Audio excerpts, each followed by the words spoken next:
So if you've clicked the video, you want to shoot a bill drill under 2 seconds. This drill right here is an oldie but goodie, but it'll help you get to where you want to be on the flat range. What we're going to do is we're going to work our way up 10 shots in 3 seconds. What that's going to do is give you enough confidence to where 6 shots in 2 seconds is going to be a cakewalk and you're going to be totally relaxed. So if you're already confident with your draw to target from a holster, this will be a lot more help to you out of the gate and get you to your goal quicker. But if you're not accustomed to drawing from a holster, I will go through an overview of how to get there, and that way you can travel on your way to success here. So what you're probably wondering is why I got a 10-pound barbell here, and how is that going to help me achieve my goal of putting 10 rounds in 3 seconds or shooting a bill drill under 2 seconds. Well, it's not going to help you at all, but what it is going to help me is get subscriptions, because if you can lift this, you can hit subscribe, you can hit the bell for notifications, and you can definitely share this thing. All right, so let's get out there and we'll go do it to it. All right, what we have here is a piece of steel, A-zone size piece of steel. What this does, it keeps us honest. All right, so you've probably seen a lot of the YouTubers, they're showing off their ring and steel, just blazing away with 0.15, 0.12 splits. But what they're doing, they don't show you, is that they're shooting a C-size piece of steel or bigger, and they're ringing that thing, and you guys are getting semis. But so to keep us honest, or to keep you honest, the serious shooter, we're just holding ourselves to this standard right here. And this will be shot from a safe distance, at least 21 feet. And this will keep you honest. It'll keep me honest, because this is my first shots of the day. So we'll go grind through this together and get you shooting as fast as possible. So what we're going to be doing here, we got the A zone set up. We're going to draw. It's going to be 3 seconds. You're going to have 3 seconds to shoot 10 rounds on here, but we're going to work our way up to it. So you're going to get confidence with each and every string that you do. So you're going to have a par time on whatever timing device that you have. If you have Grandpa Willis wheeled up in a chair behind you counting off, we'll leave it up to him, you know what I mean, whatever you have. So there's apps on the phone, there's whatever you want to do. So, but this is the par time thing. We want to work with time constraints to quantify our progress. But at any rate, so what we're going to do, we're going to shoot. We got 3 seconds to shoot 1 round. And how we're going to draw, we're going to take our time. We're going to be smooth. We're going to be smooth. We're going to do 1 shot right in the middle of that thing. Then we're going to go to 2 rounds. So then you'll shoot 2 rounds into the center there, draw 2 shots. You'll see with the time, with the second beat, what kind of time frame that you have to work with. But try to remain smooth without any more pressure than what's needed to fire the shot. All right, so then after that, 3, 4, 5. So if we do mess up, no problem. What we're going to do is we'll go to that same number that you messed up on and then go from there. By the end of your session, depending on how much ammo that you have, I highly suggest that you only give yourself an allotted amount of ammo for this drill. That way you're not just grinding on it and then you walk away and you're just shooting stuff everywhere. What this is to build you up progressively. So we're working on a drill that's progressive. If you don't hit your time at this session, you wait till the next one. So you write everything down of your progress. So if I get up to 5 shots with 3 seconds, I'm going to remember that, and then I'm going to write that down, and I'm going to take that, I'm going to digest that stuff. Then I'm going to dry fire. After that, I'm going to dry fire at home of all the little key elements that I have to do in order to make those shots within the time frame. And you just keep building on that. So this is like basically a cheat sheet of how to get your mind correct and to work all the skills needed, the fundamentals, in order to get all 10 rounds within 3 seconds. Once you start getting 10 rounds within 3 seconds, and you look at your split times and everything, where was I at 6 rounds, and you can kind of see, oh, I already hit below the 2 second mark on that. Whatever you do, don't go away from the range happy with your shooting. The best shooters are not happy with where they are. You're going to be happy with your progress. And so you know what your progress is for the next match and the next drill that you do. You know that you have a baseline. Hey, I want to hit, that's my best. I want to hit that each and every time. And that way you become consistent. And that is a very, very important if you're shooting sports or you're on the street or whatever. So consistency is key. All right, so real quick, we'll go over the anatomy of a draw. And so for people that are already established with their draw to target, hopefully this helps a little bit, maybe something that you didn't think about. But for the beginner, this will give you a free rein to start smoking. So the anatomy is, at that buzzer, you want to get both of your hands moving. You want to do stuff simultaneously in order to remain efficient. Okay, so when you hear that buzzer, both hands are going to go towards the gun in a safe manner. The left hand, your support hand, is going to get to where it can get on the gun or to get into your grip as soon as possible, because the further out that you get your support hand on the grip is going to reflect in your sight picture or the travel to the target.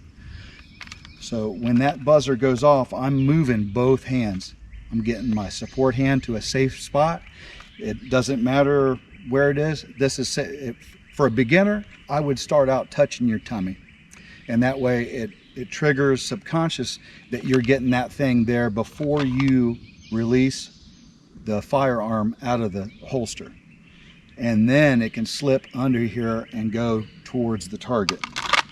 The alternative to that is if your sync is off a little bit, what's going to happen is you're going to get this thing going here and you're going to sweep yourself, and that's not good. So another good reason in order to incorporate your support hand into your draw is to stow. When you stow your weapon, your rifle, you go from rifle to pistol. At this point, I am stopping the momentum of the rifle so that it doesn't mess up my sight picture when I draw my pistol. It's out of the way. I'm not swinging it towards a buddy, swinging it out of the way, just wasting motion. For the rifle, all right, check. I'm going to put it on safe or whatever you want to do. But I'm going to put it around and at least hold it at least forward like this, or twist it down. But now my support hand is right here, so where I get here, now I can just draw as it just becomes a normal draw after that.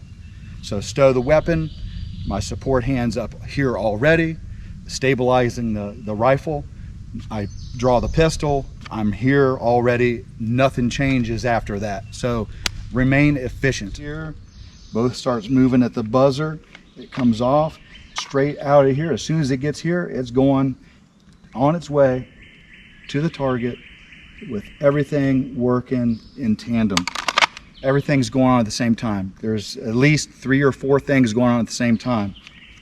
On its travel, it's coming out, okay? I get my support hand grip on it. As it's going up here, the elevator's going up, we're passing floors here, and then as I enclose my grip, I'm either putting the safety off if it was a single action, but my trigger finger is moving towards the trigger.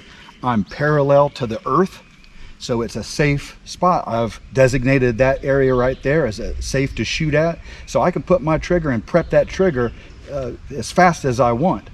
I'm not restricting myself. As all this is happening, it's going on, I'm prepping the trigger to that wall. As soon as I see red, or as soon as I see my front sight on that target, I am taking the shot. And that is how you remain efficient for the first shot. Also, there's a big caveat here, is that you want, by the time you're ready to fire, and you're firing a series of shots in that, you want your grip to be tight. You can do this all day long and just kind of casually shoot, boom, one shot. It doesn't matter how your grip's going to be. You can do this, you know, with one round. But if you're shooting multiple shots, you want to end with your all of the tension needed and no more is into the grip, and it is ready for another shot. Give me another, boom, give me another, boom. It comes back to the same spot. Give me another, boom, give me another one. Come on. And it's going, the dot is tracking straight up and down, or at least in some sort of linear fashion, and doesn't dip below your intended target. And now you know what you're doing right. So you're witnessing a little movie here. Once you get your grip dialed in, it's just like watching. You're just witnessing what's going on. So that is the anatomy, a quick overview of the anatomy of the draw and getting into the firing grip for consecutive rounds. Load up here, do one round, 3 seconds. Here's what it sounds like. Draw, one round. Plenty of time.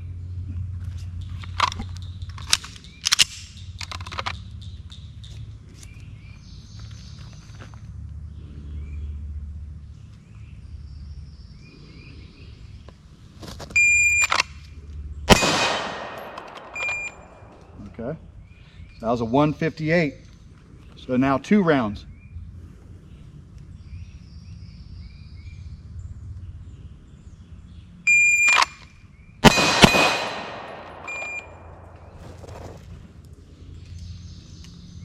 Three rounds.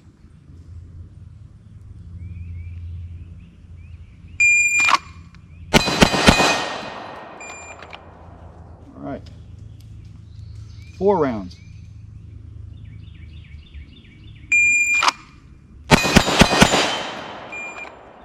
All right. 5 rounds.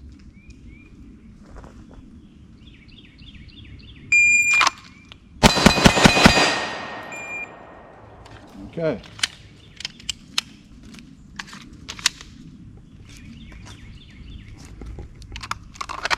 Now we're going to 6. You need to get into it a little bit more to hit all of it.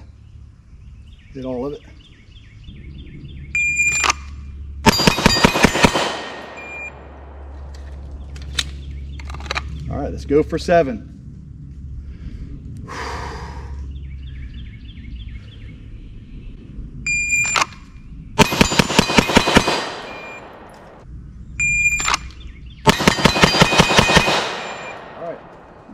I'm starting to warm up now, so that's 8.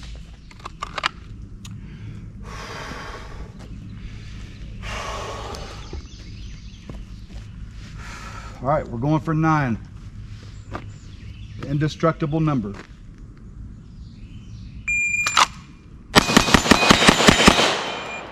Oh, double feed. Rip it out. Put back in. Come back in. Oh, man. So now I got to redo 9. 9.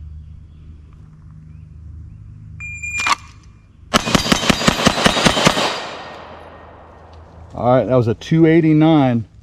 So that was right in there. So to get 10, I'm going to be, and especially from surrender, you know, you guys can do it from hands relaxed or whatever, below belt, whatever you want to do. But this is what we're practicing. So I'm going from surrender. So I want to get all these in here. I want to get all 10 rounds. All right, I just got to be on that draw. See where we're at. Another mag. All right, 10 rounds. Then pick up brass.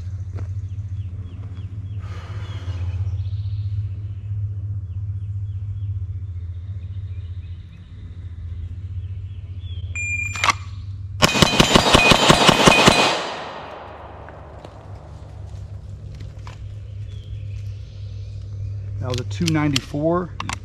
So as you can see, we allotted ourselves this A-zone piece of steel. I used almost all of that real estate in order to accomplish that. But we're happy with it. You know what I mean? Because we kept ourselves in some sort of bounds. That's what we strive for if we want to start, you know, elongate the distance from the target, or we want to shave the time down. Once you start hitting this consistently, then take the time down. Push yourself always. Never be happy with your shooting that day. Never walk away from the range happy with shooting.